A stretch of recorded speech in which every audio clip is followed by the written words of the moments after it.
नमस्कार दोस्तों, मैं सिद्धांत आप सभी का जीवन की पाठशाला में स्वागत करता हूँ। आशा करता हूँ कि आप जहाँ कहीं भी हो ठीक हो और खुश हो।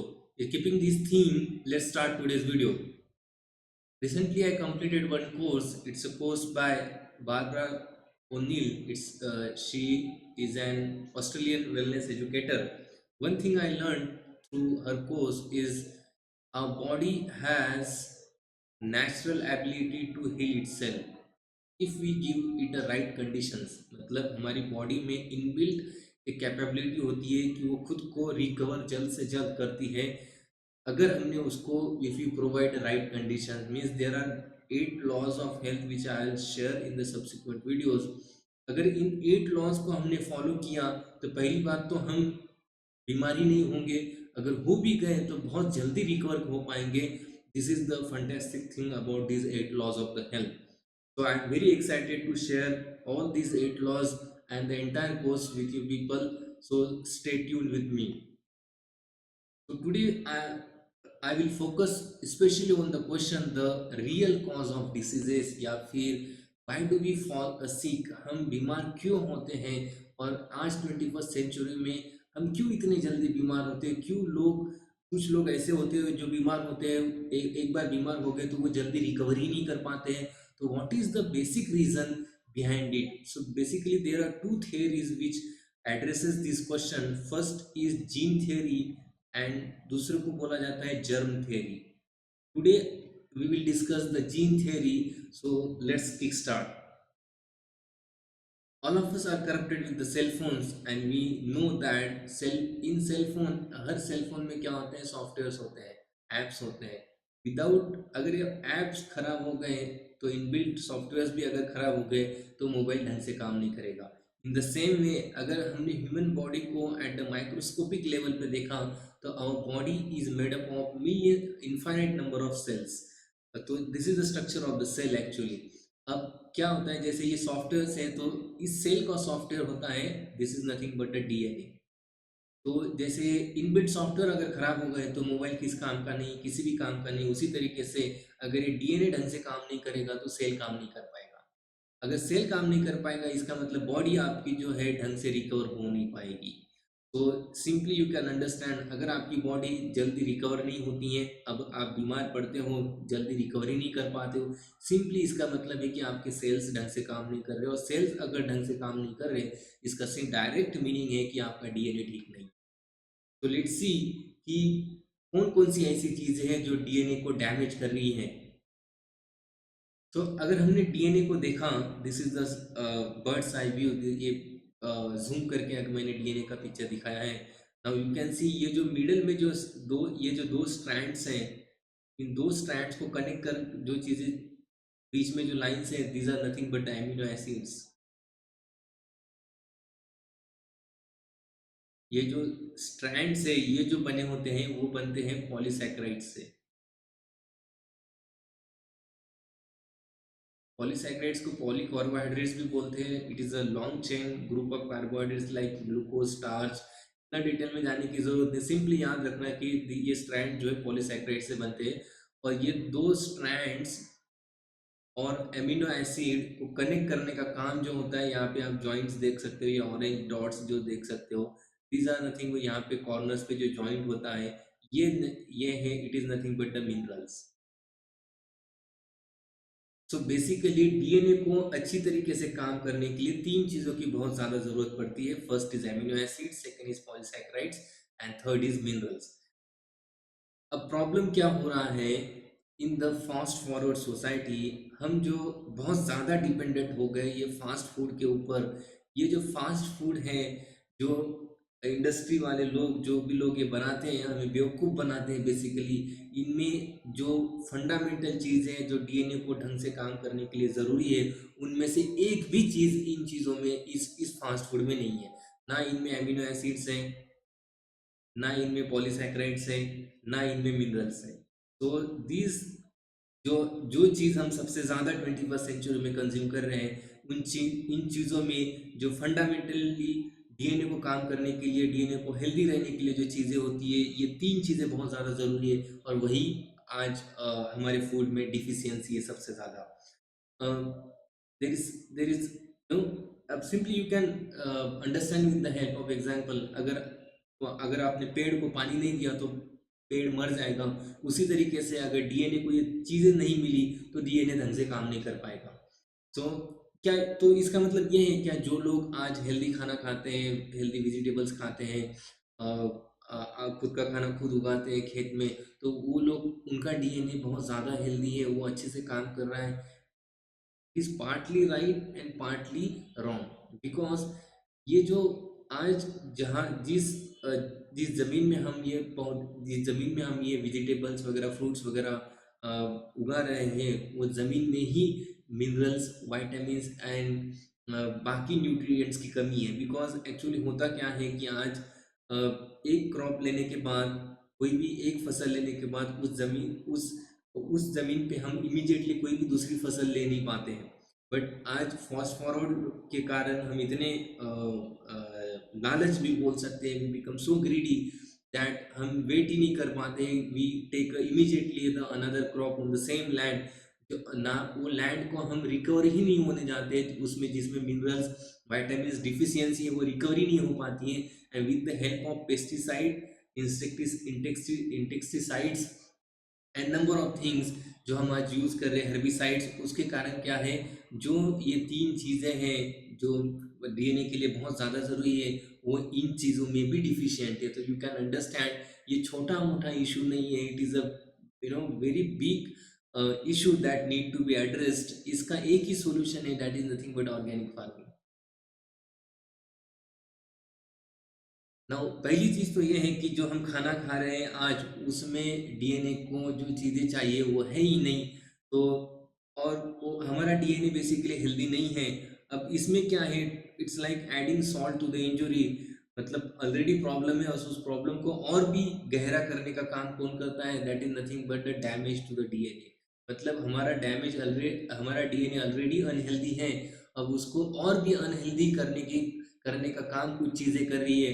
उसको हम देखते हैं कि which things are damaging our DNA, और उसमें पहला नंबर आता है केमिकल्स। अगर आप हम देखेंगे, सुबह से लेके शाम को सोने तक we are covered with the chemicals. Literally अगर हमने देखा जाए तो रिसर्च के हिसाब से nearly 30,000 chemicals are getting introduced to human kind per year. हर साल नियरली 30,000 केमिकल्स नए हम बना रहे हैं। तो basically we are surrounded by the chemicals, और ये केमिकल्स कहीं ना कहीं नहीं, they are in fact, they are absolutely for sure damaging our DNA. हमारे डीएनए को डैमेज करने का काम ये केमिकल्स कर रहे हैं। तो आपके टूथपेस्ट से लेके आप जो भी, basically specially this cosmetic industry जो है, इसमें इतने ज्यादा केमिकल्स भरे पड़े हुए हैं। So everyone is under the wrong impression that ये आप मेकअप वगैरह कितना भी कर लो, कुछ भी कर लो, इससे they are making you beautiful. No no no, absolutely wrong, you are under the wrong impression, they are making you sick. या आपके डीएनए, आपके जो भी सेल्स है उनको खराब कर रहे हैं, and they are not giving you any kind of long lasting beauty और something like that. If you need a beauty, better work on your character, that is because the beauty lies in the depth of the character. Now whatever we see, ये जो खाना खा रहे हैं, I was big fan of the cold drinks until and unless I came across this course and I understood ये कितना harmful है human body के लिए। एक कोक की बॉटल में 10 टीस्पून ऑफ शुगर होते हैं, and sugar, let me tell you, it is the worst thing that you can put in your body. ये सबसे खतरनाक चीज है, डेट्रीमेंटल चीज है हमारे ह्यूमन बॉडी के लिए। बट इसके ऊपर बात कोई नहीं करेगा, बिकॉज अगेन, इस अगर इसके ऊपर ये सारी चीजें बाहर आ गई तो बहुत लोगों की दुकान बंद हो जाएगी। This is the stuff. But we need to become highly vigilant and highly logical while using this thing, because they are damaging our DNA. Second thing that is damaging our DNA is nothing but the exposure to the electromagnetic waves.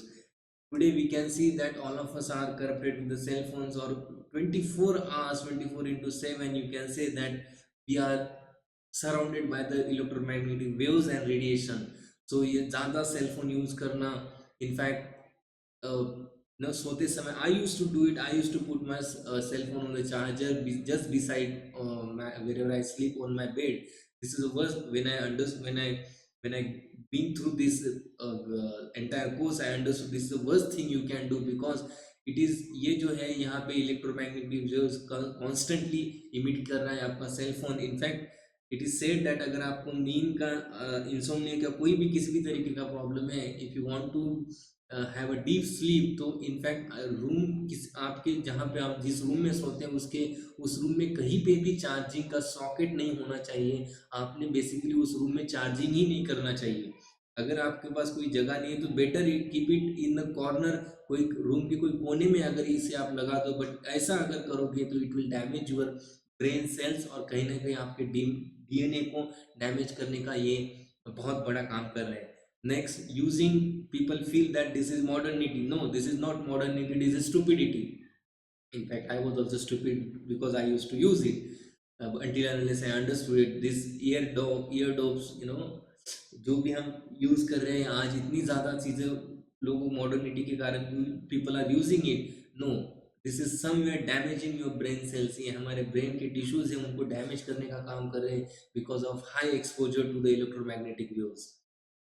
तो third is nothing but the stimulants. Stimulants are nothing but basically अगर आपको आपका एक state of mind से दूसरे state of mind में लेके जाने का काम स्टिमुलेंट्स करते हैं। For example, if you are feeling lazy तो इमीडिएटली अलर्ट फील होना, ये को if you consume a stimulant तो आपको इमीडिएटली अलर्ट फील होगा। तो दिस एक स्टेट से दूसरे स्टेट में जाने का काम कौन करवाता है? स्टिमुलेंट। एंड उसमें से सबसे खतरनाक stimulant is nothing but this crystallised crystal pure acid sugar, acidic sugar जो है basically.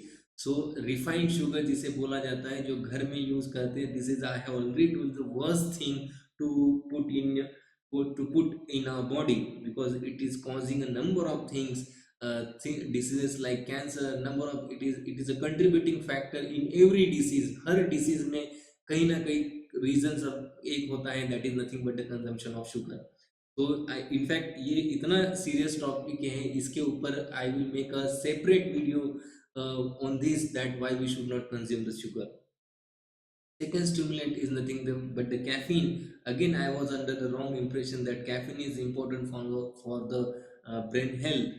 But after going through this course, I realized that if you see the clinical definition of the depression, it is nothing but the chemical imbalance in the brain. Brain में जो chemicals होते हैं, almost 100 chemicals there are in brain, and उसका imbalance, that is chemical लोचा, is nothing but your depression। So caffeine क्या है? ये brain के जो केमिकल्स है उसमें लोचा करने का काम कहीं ना कहीं कैफीन करता है। So it's better to avoid it. Next is nothing but tobacco and alcohol. Let me tell you first, these are the neurotoxin. Neurotoxins क्या होते हैं? They damage your brains and entire body. So there is nothing called safe limit of alcohol and tobacco. इसका मतलब कुछ लोग बोलते हैं कि यार एक पैक पीने से क्या होगा, दो पैक पीने से को क्या होगा? There is nothing called safe limit. जो होना है वो होके रहेगा, that is the stuff. If you consume it you need to face the consequences. आपकी बॉडी, आपका ब्रेन, सब कुछ डैमेज हो जाएगा। इनफैक्ट इन यूएसए फ्रॉम 1922 और 1933 ऑलमोस्ट 13 ईयर्स के लिए अल्कोहल बैन किया गया था। और वो समय अगर चीज़ें रिसर्च देखा जाए तो वो समय जो मेंटल इलनेस के जो केसेस थे यूएसए में, वो ऑलमोस्ट 8% से डिक्रीज हो गए थे। There was a decrease of mental illness के जो केसेस वो 8% डिक्रीज हो गए थे। डोमेस्टिक वायलेंस जो होता था घर में, झगड़े वगैरह, वो कम हो गए। और जो उसके बाद उसके बाद जो प्रिजन्स हैं, जो जेल वगैरह है, वहाँ पे लोग कम आने लगे, क्राइम रेट कम हो गया। बट अगेन ये इससे बहुत लोगों का जेब भरा जाता है, तो इसी वजह से फिर से उसे वापस वो बैन हटाया गया। And we can see the what it is doing in the today's world. So basically this is a gene theory जहाँ पे हमारा डीएनए डैमेज हो रहा है। एंड जो चीज़ें मैंने 3 या 4 चीज़ें जो बताई हैं वो हाईएस्ट कंट्रीब्यूटिंग फैक्टर है इन डैमेजिंग डीएनए। और डीएनए अगर डैमेज हो गया तो सेल ढंग से काम नहीं करेगा, सेल अगर ढंग से काम नहीं करेगा तो आपकी बॉडी रिकवर नहीं हो पाएगी। That's it for today, guys. If you like this video, make sure that you like it, share it, and also subscribe my YouTube channel. You can connect with me through the Instagram Siddharth Life School. This is my Instagram channel. Thank you, guys. Thank you for watching this video. Have a great evening ahead.